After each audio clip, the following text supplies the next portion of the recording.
Hey team, today we're going to talk about asymmetrical distributions. So what's an asymmetrical distribution? Well, let's look at a symmetrical distribution. This is also called a normal distribution.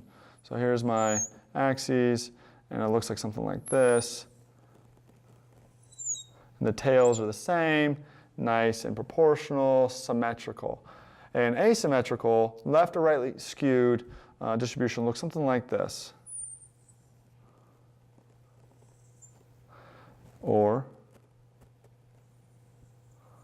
And what happens here is that we have to just define these. We have to better understand these. We have to give these types of names.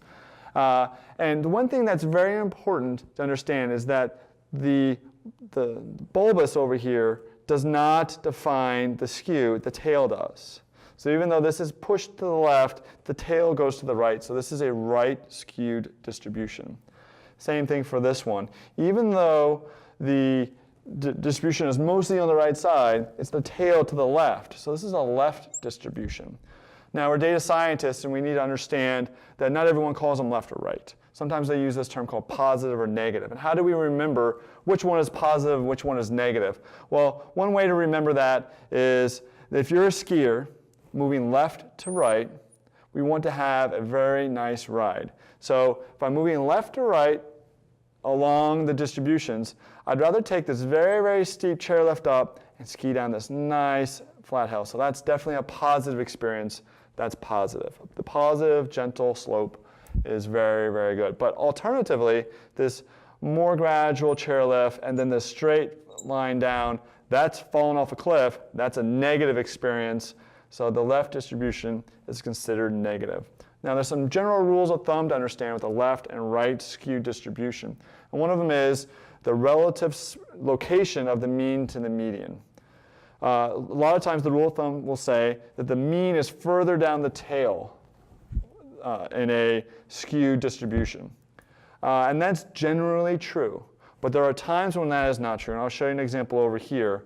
If you ask all the Americans in the United States, said how many people who are 18 and over live in your house, how many adults live in a house, you have what's called discrete data. You can't have a half a person, so the answers are going to be 1, 2, 3, 4, 5, 6, 7, 8, 9, 10.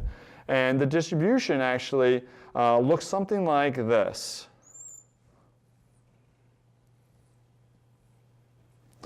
And if you look at this and you analyze it, the mean is actually right here. It's right below 2. And this is the mean. We'll call it x bar. We can call it mu. But the mode and the median is 2. And the distribution actually looks something like this. So this is definitely tail going to the right. It's right. And if I was a skier, I'd go straight up and then down this gentle slope, so it's positive. So in this case, that rule of thumb doesn't work for this right skewed discrete data situation. So I hope you understand the differences between left and right skewed as compared to a normal distribution, understand the rule of thumb regarding the mean and the mode and the median. And I appreciate your time today. Thanks for watching.